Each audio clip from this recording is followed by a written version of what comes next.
Terima kasih Ibu Fasil. Halo Ibu Artati, apa kabar Ibu ya?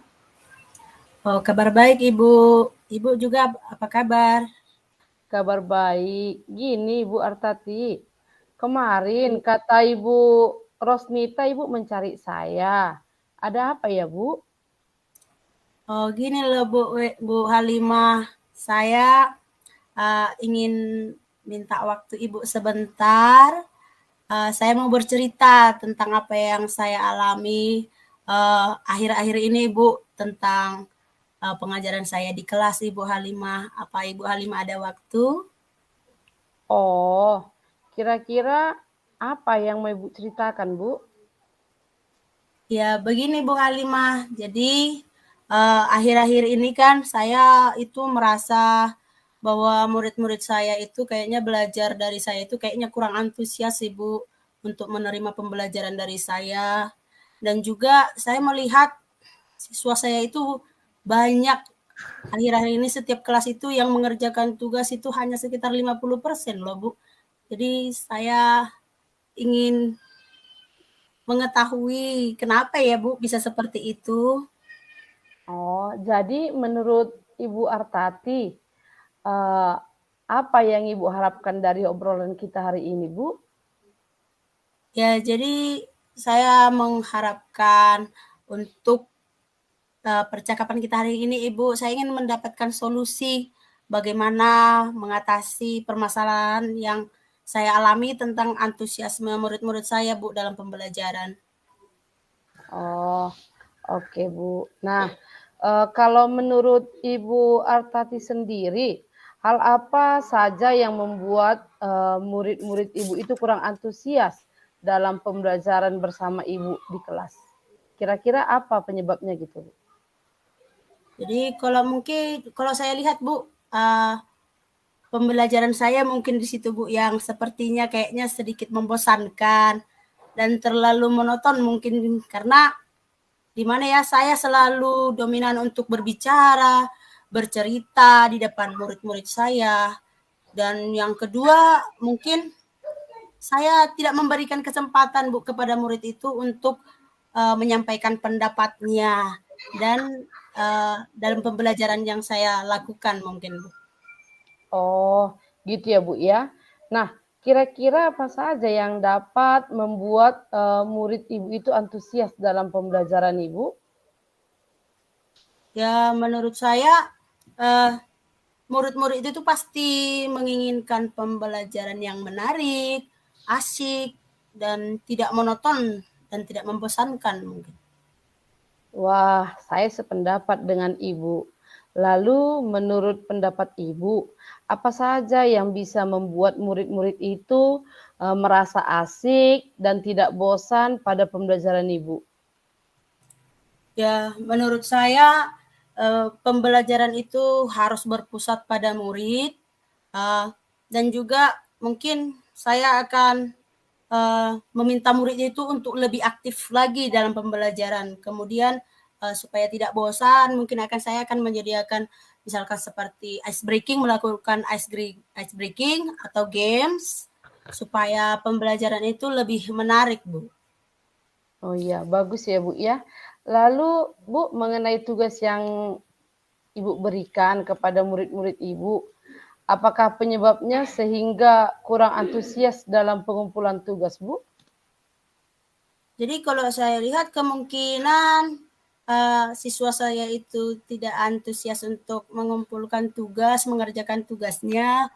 Mungkin ya Bu, tugas yang saya berikan itu terlalu banyak dan berisi pertanyaan yang mana tanpa memberikan sumber belajar yang beragam dan mengasihkan mungkin.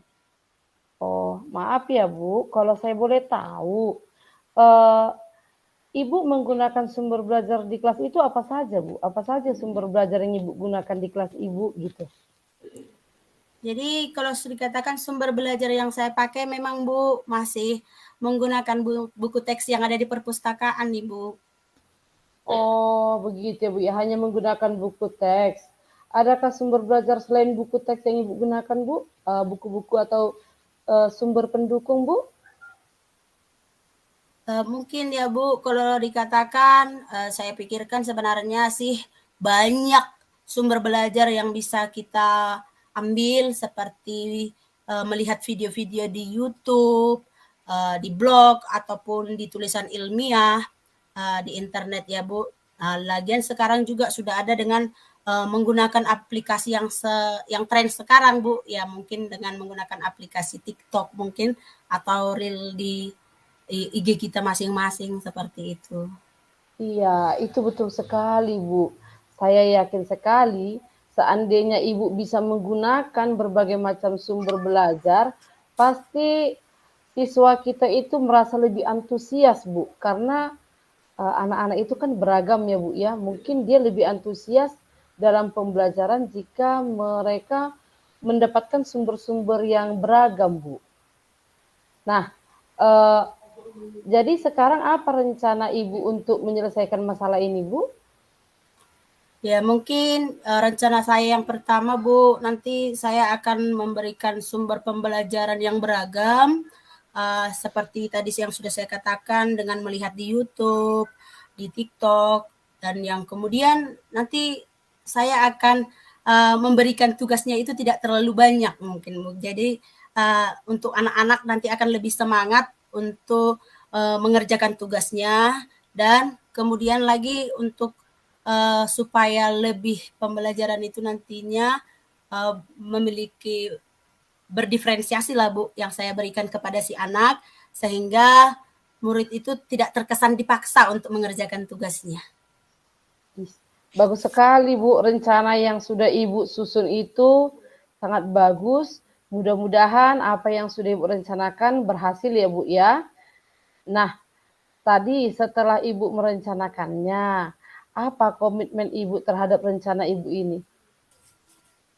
Ya, jadi saya berkomitmen bahwa untuk nantinya di dalam pembelajaran saya akan selalu memberikan pembelajaran yang mengasihkan, menggunakan sumber-sumber belajar yang banyak, dan untuk mengeksplorasi materi sehingga murid-murid saya itu dapat menjalankan merdeka belajar, dan saya akan membuat murid-murid saya itu senang Bu dalam menerima kegiatan pembelajarannya tanpa unsur paksaan, dan mungkin saya di situ akan memberikan nanti pembelajarannya itu berpusat pada siswa dan mereka bisa merasa lebih merdeka lagi dalam belajar Bu. Wah, bagus sekali ya Bu, rencananya yang Ibu susun itu sangat bagus sekali Bu. Saya sangat mendukung. Mudah-mudahan semua rencana yang udah Ibu susun itu bisa berjalan lancar dan sesuai harapannya ya Bu. Iya Bu, terima kasih ya Bu Halimah karena atas waktu dan kesempatan yang diberikan kepada saya untuk sharing bersama dengan saya. Mudah-mudahan kita semua atau kita bisa menjadi guru yang selalu dirindukan oleh siswa-siswa kita ya Bu. Ya, sama-sama Ibu Artati. Semoga semua rencana Ibu berjalan dengan baik ya Bu. Ya Bu, terima kasih Bu Halimah. Sama-sama Ibu Artati.